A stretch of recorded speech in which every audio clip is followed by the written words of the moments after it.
नमस्कार दोस्तों, आपका स्वागत है हमारे YouTube चैनल निवेश टिप्स इन हिंदी में। दोस्तों, आज की वीडियो में हम बात करने वाले हैं पोस्ट ऑफिस की एक ऐसी शानदार बचत योजना के बारे में।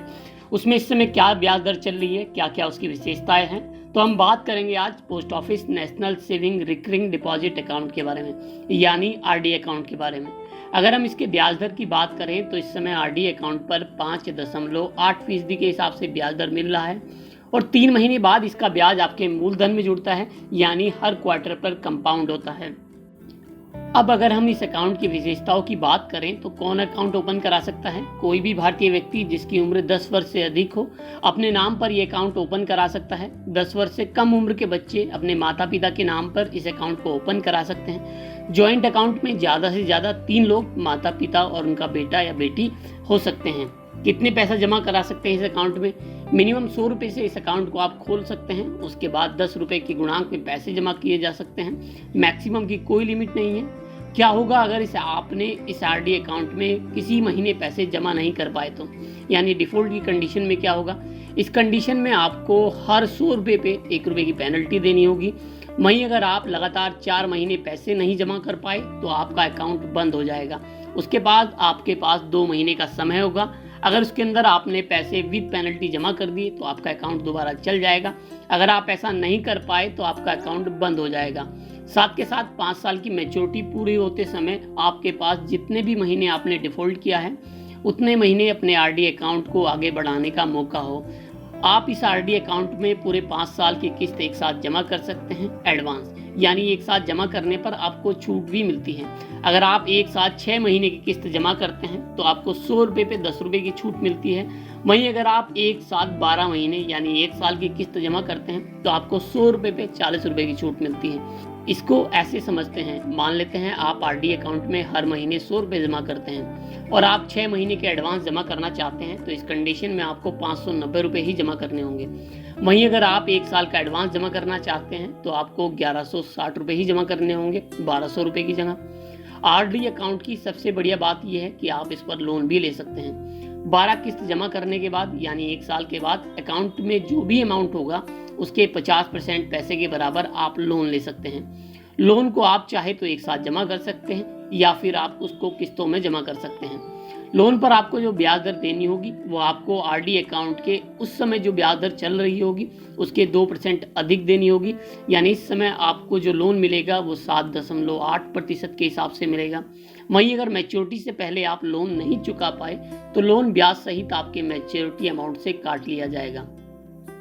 अब आइए बात करते हैं प्रीमेच्योर अकाउंट क्लोज की। आप इस अकाउंट को चाहे तो 5 साल के पहले यानी प्रीमेच्योर भी बंद करा सकते हैं। ऐसा आप केवल अकाउंट ओपन करने की डेट से 3 साल के बाद ही कर सकते हैं। मैच्योरिटी पीरियड से एक भी दिन पहले अगर आप अकाउंट बंद कराते हैं तो उस कंडीशन में आपको पोस्ट ऑफिस सेविंग अकाउंट के बराबर ही ब्याज दर मिलेगी।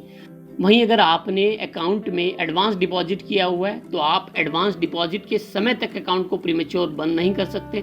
मान लेते हैं कि आपने 6 महीने के अकाउंट में एडवांस डिपॉजिट किया है तो आपको 6 महीने तक आप उस अकाउंट को बंद नहीं कर सकते, 6 महीने के बाद ही बंद कर सकते हैं। अब आइए इस अकाउंट के मैच्योरिटी पीरियड की बात कर लेते हैं। इस अकाउंट का मैच्योरिटी पीरियड 5 साल का है। आप चाहे तो अकाउंट को आगे भी 5 साल के लिए बढ़ा सकते हैं। बढ़े हुए 5 सालों के दौरान आप कभी भी अपने RD अकाउंट को बंद कर सकते हैं। एक्सटेंडेड पीरियड में अगर 1 साल पूरा हो जाता है उसके बाद आप अकाउंट बंद कराते हैं तो आपको RD अकाउंट के बराबर ब्याज मिलेगा। वहीं अगर आप 1 साल से पहले यानी उस साल जो साल चल रहा है उससे उसी दौरान उस अकाउंट को बंद कराते हैं तो आपको सेविंग अकाउंट के बराबर ब्याज मिलेगा। आप एक्सटेंडेड अकाउंट को बिना एक भी पैसा जमा किए चला सकते हैं। क्या होगा? जिसके नाम पर ये अकाउंट है अगर उसकी मृत्यु हो जाए तो RD अकाउंट में जो भी पैसा होगा वो नॉमिनी या फिर उस व्यक्ति को जो वारिस होगा मिल जाएगा। वो चाहे तो इस अकाउंट को मैच्योरिटी तक चला सकता है, चाहे वो इस अकाउंट को बंद कराकर पैसे वापस ले सकता है। अब आइए दोस्तों कैलकुलेट करके देखते हैं कि अगर हम 3,000 रुपये, 5,000 रुपये और 10,000 रुपये इस RD अकाउंट में जमा करते हैं 10 सालों तक तो कितना फंड हम अपने लिए बना सकते हैं। अब अगर दोस्तों हम 3,000 रुपये हर महीना इस RD अकाउंट में जमा करते हैं तो पूरे 5 सालों में जो हमें मैच्योरिटी अमाउंट मिलेगा वो मिलेगा पूरे 2,09,090 रुपये। और हमारी टोटल इन्वेस्टमेंट होगी 1,80,000 रुपये। वहीं अगर हम इसको 5 सालों के लिए और एक्सटेंड कर दें तब हमें मैच्योरिटी जो अमाउंट होगा वो होगा पूरे 4,87,943 रुपये और टोटल इन्वेस्टमेंट होगी हमारी 3,60,000 रुपये।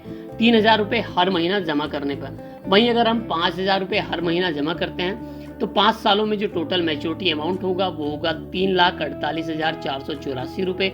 टोटल इन्वेस्टमेंट होगी हमारी 3 लाख रुपए तक।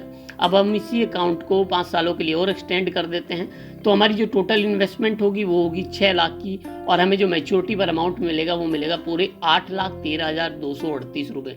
अब अगर हम हर महीने इस RD अकाउंट में 10,000 रुपये जमा करते हैं और ऐसा हम 5 सालों तक करते रहते हैं तो 5.8% ब्याज दर के हिसाब से जो टोटल इन्वेस्टमेंट होगी हमारी 6 लाख रुपए पे हमें मिलेंगे पूरे 6,96,967 रुपये। वहीं अगर हम इस अकाउंट को 5 सालों के लिए और एक्सटेंड कर दें तो हमें जो पूरा जो ब्याज हमें मिलेगा 10 सालों में वो होगा 4,26,476 रुपये। टोटल इन्वेस्टमेंट हमारी होगी 12 लाख रुपए की और हमें मैच्योरिटी पर जो अमाउंट मिलेगा वो होगा 16,26,476 रुपये। तो दोस्तों आप RD अकाउंट से एक बड़ी रकम अपने लिए बना सकते हैं। तो आज की वीडियो में RD अकाउंट के बारे में दी गई जानकारी आपको कैसी लगी? अगर आपका कोई प्रश्न या सुझाव हो तो नीचे कमेंट बॉक्स में लिख सकते हैं। अगर आप हमारी वीडियो अभी तक देख रहे हैं तो वीडियो को लाइक करते चलें, साथ में हमारे चैनल को सब्सक्राइब करते चलें। हम आपके लिए ढेरों ऐसी फाइनेंशियल से जुड़ी जानकारी लाते रहेंगे। धन्यवाद।